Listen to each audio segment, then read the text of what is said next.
Uh, Professor Libby was a plant breeder, and he came out to New Zealand on sabbatical, I believe, and he worked on radiata pine, and later on came back again to work with Tasman Forestry at the Te Teko lab. And being a California forestry person, he, I believe, spent a lot of time looking through the records to see where all the redwood stands were, and visited a number of them. And he generated interest amongst a number of New Zealand forestry people, particularly the Farm Forestry Association, and just said to them, look, you need to take another look at redwood. We're seeing good growth rates, and redwood's doing well on a range of sites. And at that point, I think we saw the start of a bit of a redwood renaissance. And he had contacts with the Soper Wheeler Company, who are the people that employ me. And he brought a party, mainly company directors and managers, down to New Zealand in 2001. And they looked around at a number of redwood stands, and they decided that they would shift some capital down to New Zealand, buy some land, and start planting forests, which they did. I've conducted a survey a couple of times of forestry nurseries, and we know that since that time, which was in the early 2000s, there have been enough seedlings and redwood clonal stocks sold to establish more than 8,000 hectares since 2002. And I've inserted a table there which is numbers out of the NEFD. Obviously radiata pine is clearly the biggest commercial crop in New Zealand, followed by Douglas fir. We have eucalypts at 23,000 odd hectares, but most of that is for pulp production. Not much of that is solid wood production. And we have cypresses in the number 4 spot at 10,000 hectares, and I happen to know that a lot of the cypress estate is on very poor country in southwestland. So I'm going to say that redwood has become one of the most important commercial solid wood crops in New Zealand, and there are a number of people interested in ongoing afforestation in redwood.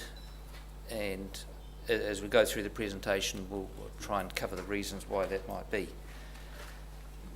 The redwood industry has been dogged a little bit by some unfortunate science, and I'm sure a lot of you will have read journal articles and seen public debates about how poor redwood is in terms of its wood.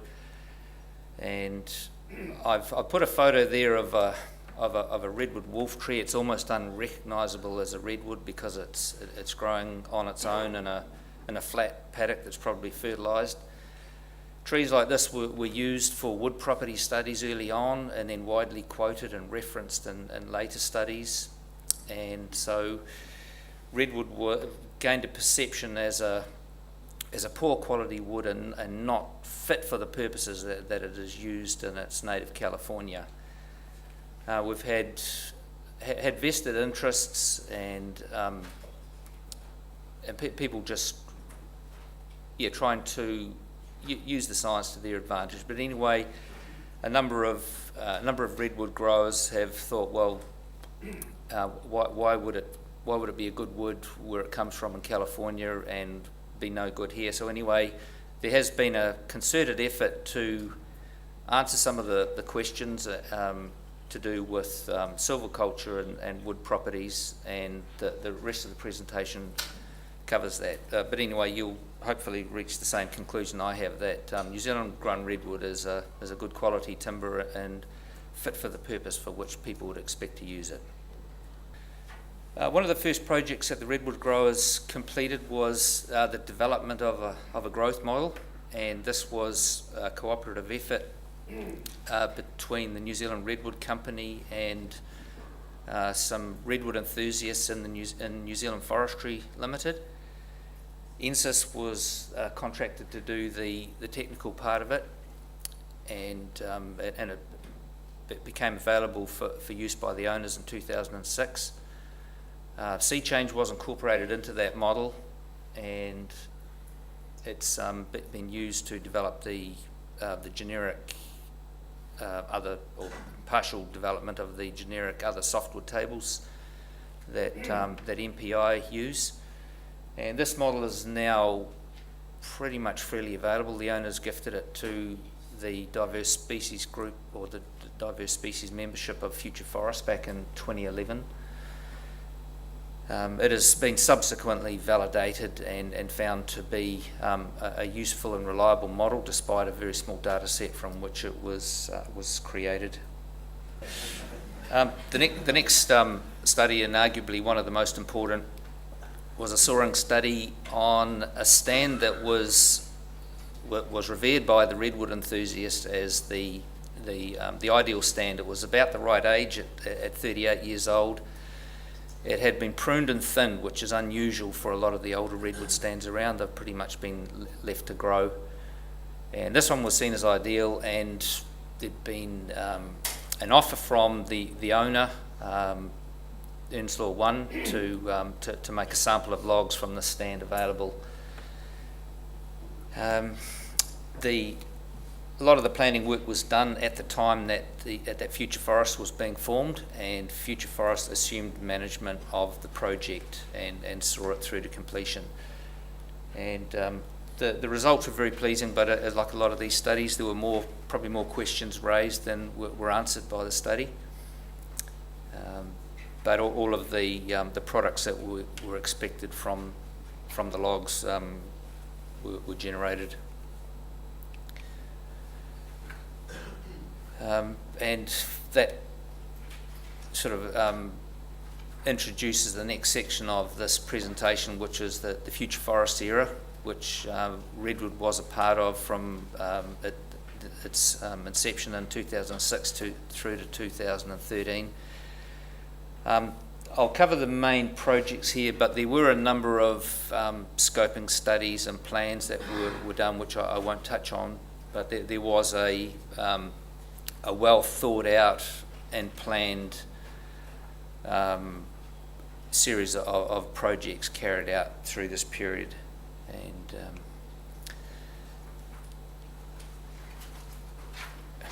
the durability of redwood heart timber is one of the most important traits, and it was one of the from some of the old graveyard studies that were conducted by the Forest Research Institute over the years. There were questions about the durability of heart redwood, and there was also a desire to see if there was a quicker and cheaper method of assessing redwood for durability. So this study was carried out with samples of trees of a range of ages, and we determined that NIR, which is near infrared spectroscopy, it's just a scanning with a high frequency light band, does give a reliable method of testing for durability. And as we might expect, older trees produce more durable heartwood. Just looking at the box plot below, you can see that there is significant improvements up to the Mangatu stand, which is at age 38, and then small improvements as the trees got older than that. So that's given us a few important clues about rotation length for redwood.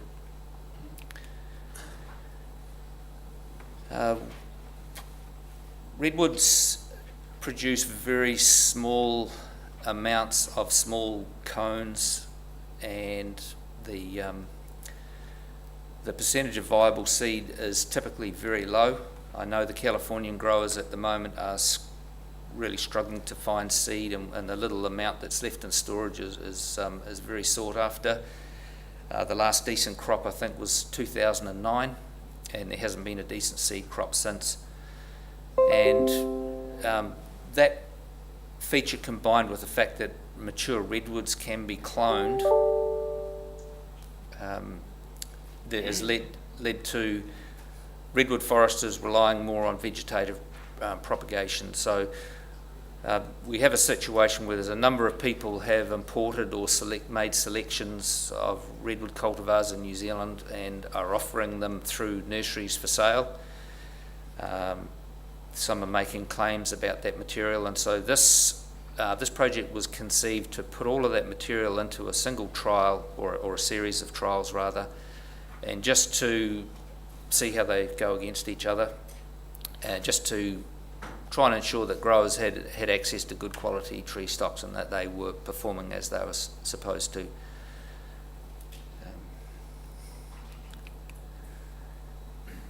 This was part of a series of projects that Future Forests completed around 2012. Cypresses were also completed in Douglas Fir, I believe.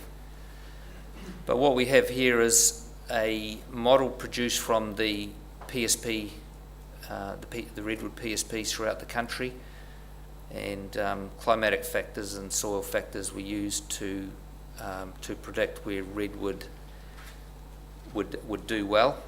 And this is pretty much what the redwood growers were expecting, whereas the warmer, lower lying parts of the North Island are going to be better suited to redwood rather than the cooler, drier parts of the South Island. Once again, we were hampered by a small data set, and I think that there's probably scope for doing a more thorough study later on when we have a bigger data set, but for now we have a pretty good approximation of where you might expect redwood to do well and what the productivity might be. We've had a number of redwood silvicultural studies completed, and this was all combined in a silviculture practice review in 2012. And some of the things that came out of it were, again, that we do need more PSPs. The mortality in the PSP, the New Zealand PSP network, is very low, extraordinarily low. We don't have enough information to really give meaningful information about thinning effects. We know that redwood recovers quickly from pruning.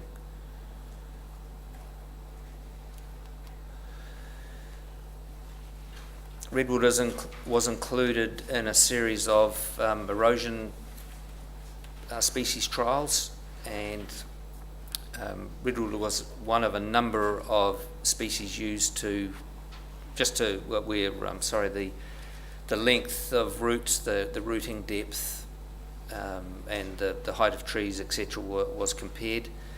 And as you might expect, the faster growing pioneering hardwoods tended to do better than the late succession conifers, of which redwood is one. But redwood performed about the same as radiata in terms of rapid root development and potential for slope stability.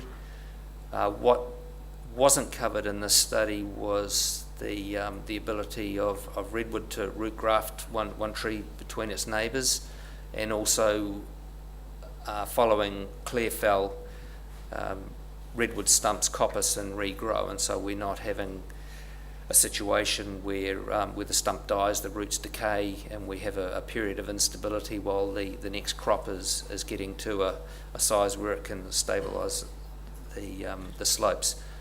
So we've had a bit of talk today about erosion control, and the study and other work that's been done would suggest that redwood is a candidate that warrants closer investigation for maybe managing some of the problems that we're faced with now.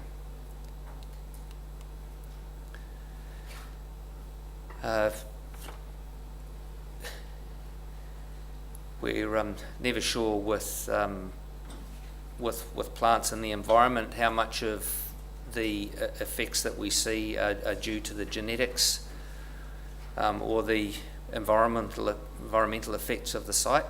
And we've had the advantage of having a collection of clonal material that was imported to New Zealand from California, which was deployed around the world. and trials were established on a number of sites in New Zealand, and they gave a very good opportunity to explore G by E effects. And some of the key findings from these the study was that good clones or good cultivars can be expected to do well on good sites, and the rankings stay much the same. But if we try and put redwood onto poorer sites, marginal sites, then the rankings are not consistent. So the main traits that we're interested in, growth and wood property traits, are under high genetic control. One of the things that we're having to deal with as redwood growers is the cost of dealing with epicormic shoots following pruning. Virtually all of the redwood growers are pruning their stands, and we found that there's epicormic shoot growth was under low genetic control, and I can rationalise this to myself that it's just it's a vegetative response, and if a redwood tree is on a good site, if you start removing foliage, it's going to immediately try and replace that, and if it has the potential to grow quickly, it will grow those shoots quickly. And on poor sites, it's less inclined to do that.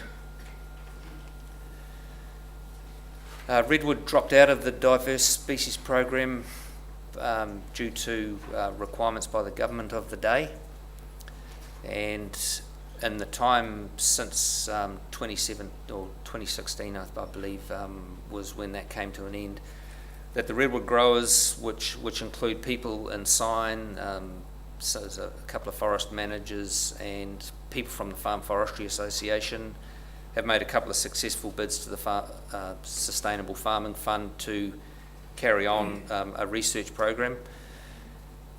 The Coosa study was extended by bringing in another 3 sites, which has given more certainty to the results of the study, but the findings were more or less the same. And I've just discussed that on the previous slide. And there was an extension also of the Heartwood project. And again, where funds have been limited in the past and access to stands for sampling, we were able to get a significantly bigger sample size and just to have a greater certainty around the results of the study. And one of the main differences from part 2 of the Heartwood study is that we included a sample of 80 to 100-year-old Californian trees. And this is important because this is the redwood that is in the market at the moment. So if we want to look to the Californian market to try and figure out how things will, how we'll be able to utilise redwood and what the prices will be, etc., it's good to be able to make those comparisons. And we found that New Zealand redwoods aged 40 years or older performed at least as well in terms of natural durability to the young growth redwood coming out of California.